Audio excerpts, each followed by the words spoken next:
2 and 3. Good morning. My name is Ron KROMER. I'm going to be your instructor for this morning. And this morning's class is going to be on, I think this is the drinking beer and eating pizza class? No. Oh, no, that's later. This morning's class is going to be on wall base. So, what is wall base? Anybody know? Correct. It is the transition between the floor covering and the wall.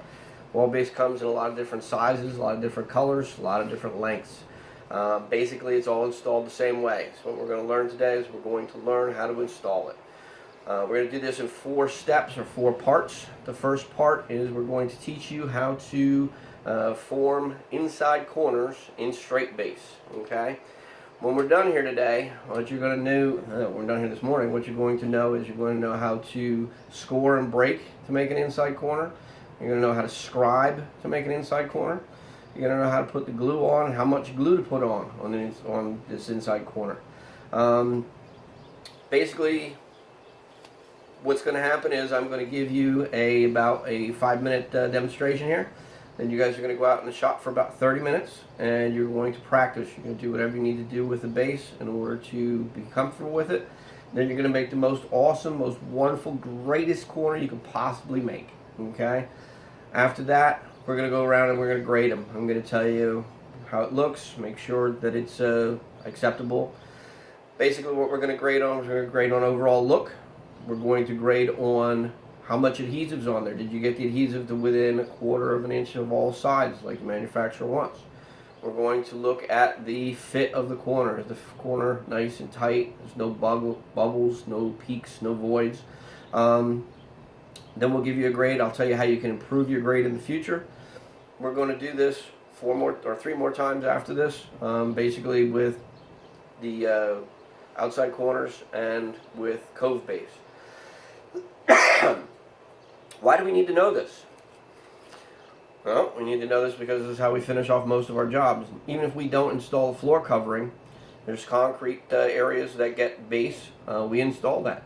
That's more hours for you guys. A lot of the tools, toys, and techniques that we use in this transfer over into other areas of floor covering. They'll transfer over into the VCT areas, hard surface, even some of the carpet areas. So this will give you a little heads up and a little practice on some of those skills before we actually even get there. So that's why we're doing it, what we're doing it. Anybody have any questions before we go on? Yeah, I'll give you a warning about 20 minutes in when we get out into the shop. In case anybody didn't hear it, I wanted to know if how much time we'd have, if we'd have enough time to do that. We'll give you a 20-minute warning when we get out into the shop as to when you should start making your final corner to be graded on. All right. What we're going to be doing is all covered in our Resilient 1 manual. This is from the International Training Center. And basically we start on page 66 and we're going to go to 105. Page 68 has a nice selection of the different wall bases that we're going to be using in the course of 8 hours here. So feel free to look at that in your spare time. And we're going to put this off to the side for right now. And what we're going to do is I'm going to go over the toys and tools that you have available to you this morning. The first thing that you have is you have a utility knife. Nice sharp end right here, nice pointy end right here. Don't stick your fingers on either of those two. You can lick them or no. You want to keep away from the sharp stuff. We don't want any injuries here. The next thing that we have is we have a bent leg dividers. Called a bent leg dividers because one of the legs is correct, bent. The other leg has a nice sharp point on it. We're going to use that sharp point to make a scratch line in our base. There's a wing nut up on the top here. And if we loosen that up, that'll allow us to adjust the opening in our dividers. We're going to set it for about 3/4 of an inch. And we're going to tighten that wing nut back up. We will use this not only with this base, but we use it with VCT, resilient flooring, all kinds of other floor covering as well. Next thing we have is a metering device. It's also known as a spat or a trowel. Basically, these notches, which I've picked out this morning so you guys can see them from a distance, are pretty big. They're actually pretty big for what we're doing. The bigger the notch, the more glue that's let out onto the covering or the wall base, or on the floor, wherever you're putting it. If we had a nice rough wall like cinder block wall, we'd want a lot more adhesive so that that adhesive could transfer into those nooks and crannies. If we have a nice flat wall like we have this morning, we'd want a smaller notch so that the glue doesn't squeeze out from behind the base and it doesn't get all over the place, okay? But this is a metering device. This tells you how much glue is going on that floor or on that piece of wall base, what that's used for. Again, you'll use that, VCT, carpet, any floor covering that we install basically. The next thing that we have is a hand roller. This comes in a couple of different shapes and sizes. This one you'll notice has a little rounded end. That rounded end is good for rolling the cove base where that toe sticks out on the bottom. It won't crease the toe, okay? Again, we use this in resilient flooring. We use this in different types of tile as well as the base. The next two most important pieces of equipment you have: nitrile rubber gloves. These will keep this adhesive off your hands. Your skin is a big giant membrane. It's porous. It will suck these chemicals in. Luckily for us, this only causes cancer in California. No, not really. I think it causes cancer everywhere. Just California is a little more stickler about it. But basically, you want to keep this stuff off. You're going to be doing this for a long time. You need your health. If you don't have your health, then you're not going to be able to work. You're not going to be able to support your family. Next most important, safety glasses. Why do we need safety glasses? We're not hammering anything. We're not hitting anything. The blade on this is hardened steel. If that should break off and lodge in your eye, you're going to lose your eye, okay? If you can't see, you can't install. So we need to keep the safety glasses on. And we need to keep our safety equipment. You're also going to have a white clean rag. Why white? Does it matter what color it is? Can we use sky blue pink with purple polka dot rag? Why not? You're close. Does anybody else? Can anybody else? Yes, because the dyes in that rag, if we were to use a sky blue pink with purple polka dot rag and wipe down some white wall paint, that dye might transfer over to the paint and stain it. So we want to use the white rag and not a colored rag. So to start off, what we're going to do here is, if we have a nice square, straight, tight corner that's perfectly everything, which you never get out on the job site because we work with carpenters, you could actually take this base and you could install this base so that it goes right up against in that corner. It goes right up against in that corner. And then we would put our glue on there, our adhesive on there, and away we would go. This doesn't happen too often out in the real world. So if it did, and you had a piece of base that went around, what the other thing we could do is we could take our knife, we could put our base in here, and we could make a little score mark, little tick mark in the top. I've actually pre-cut this one, but what you're going to do is you're going to take your square or another piece of base that's square, and you're going to run your knife down through that piece of base. You're not going to cut all the way through it. You're just going to score it, okay? And you're going to score it enough so that when you squish it backwards, it's going to pop open like that. And we're going to take this piece of base, we're going to stick it in our corner, and that would be our finished corner. I don't like this particular method because if you'll notice right up here on the top, if you can see this, there's a little square opening up here. And that square opening will open up more over time as this base shrinks, and I don't think it has a very nice overall appearance. So the manufacturer says you can do it this way. I don't particularly like it, and it's not my first way of recommending it that you do it. The way that I like to do it, the way I like to recommend, basically because it works every time, is I'm going to take this piece of base. You notice this piece of base is cut really screwy. And I did that so it would illustrate a point, and that point is it's not making that wall. Okay? So rather than sit here and try and horse around with our square and try and get it square, straight, and whatever, we're going to take our bent leg dividers and we're going to stick that in here, and we're going to put the bent leg on the wall we want to scribe to. Then we're going to take the pin and we're going to drag it up the base, and we're going to keep this at a 90-degree angle to the base. Okay? And what that's going to do is it's going to give us a nice scratch mark right there. When we cut this, we want to make sure that we keep the scrap on our dominant hand side. So if I'm right-handed, I want the scrap to be over here on the right-hand side. If I'm left-handed, I want the scrap to be on the left-hand side. And the reason for that is, if you see, my hand actually holds that knife on a little bit of an angle. It's about a 7 to 15-degree angle, which is going to give us a little back bevel in our base. Okay? We want that so that the back of the base stays off of the wall, and we touch the wall with the face of the base only. So now I'll exaggerate this a little bit so that I can show you. So now this piece of cutoff, you'll see, has that extra back bevel on it. We took that off of that piece. If we were to leave this on this piece of base we were going to use, it would hold it off the wall and create a gap or a void there that would be unacceptable. So now we're going to take this, we're going to put this up, and we're going to check it for fit, and it looks really good.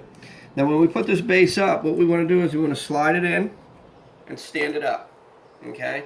We don't want to stand it up and then try and slide it in, because what happens is we'll trap carpet fibers under there, and it'll give it a not real good appearance. Okay? So because we're on a little bit of a tight schedule here, what I'm going to do is I'm actually not going to glue this quite yet. I'm going to fit this piece first, and then we're going to glue it all together. So again, I've left this piece of base so that it is all squiggly. I'm going to take my dividers. I'm going to put my dividers down in here. I know it's hard to see. And I'm going to make my score line, keeping my scrap to the dominant hand side. This I'm going to do actually a little different. I'm actually going to make a little tick at the top before I cut through. I'm going to leave that tick on. Okay? Oops. I'm going to cut on the line, not all over the place on the line.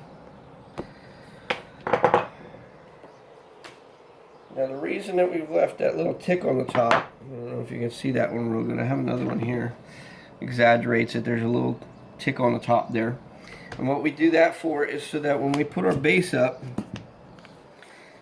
that little tick will actually hide some of that top corner. Okay, it'll actually hide that hole that we had from the other up on the top. Let me see that real good. Okay, so now we've got our base up here. It fits in, it's nice and wonderful. I'm going to mark the back here just so that I don't get too much glue all over the place. Then we're going to go through and we're going to put glue on our adhesive on our piece. Before we do that, we're going to put on our PPE. Also left over from the proctology course here. Gotta love when you're sweaty. Trying to get gloves on.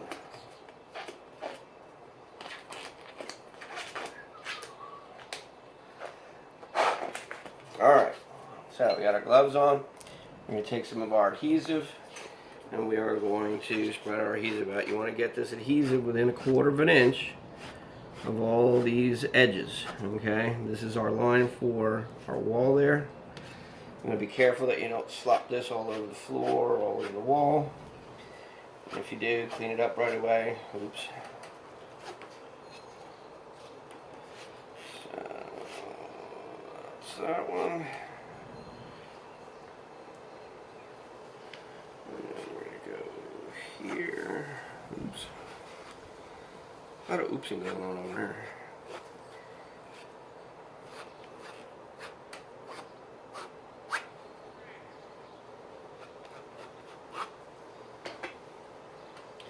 So, first thing we're going to do, I'm going to put this one up here, slide it in. We're going to take our hand roller. We're going to roll this down thusly. We're going to check for our adhesive transfer, and we have transfer there. We could probably do a little better job rolling it and get rid of those little spots there. And the more you roll it, the more transfer you're going to get. So we've gotten rid of those spots. Okay. Once we got all our, make sure our adhesive's transferred, that means our metering device is the right size. We're going to re-adhere this to the wall thusly. Then we're going to take our other piece. We're going to lay this piece in. We're going to stand it up and slide it in there like that. And we're going to roll into the corner again.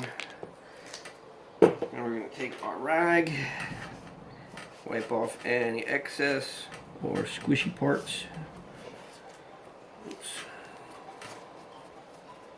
And be careful with getting it on the inside corner. Sometimes if you've got a lot of glue that's squeezing out the inside corner, we may have to go to a smaller metering device. And we can take this and actually Get rid of some of that extra glue so it's not squeezing out inside where it's harder to get at. Okay.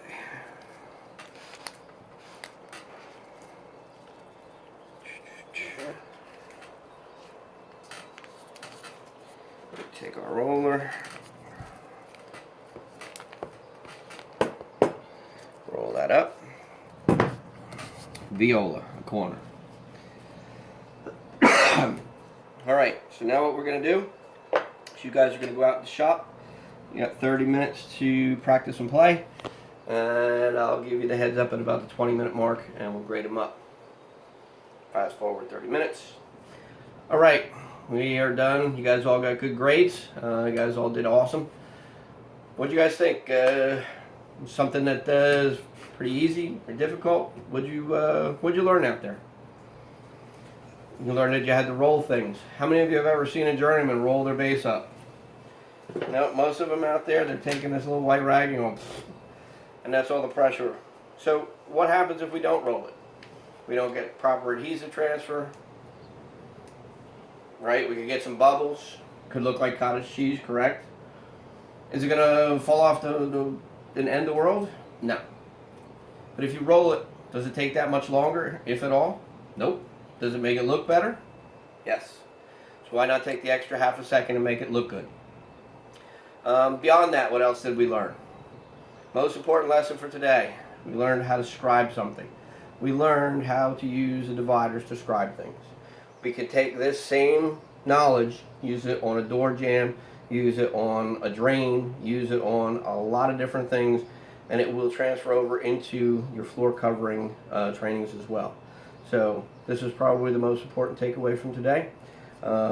Next, we're going to do outside corners with straight base.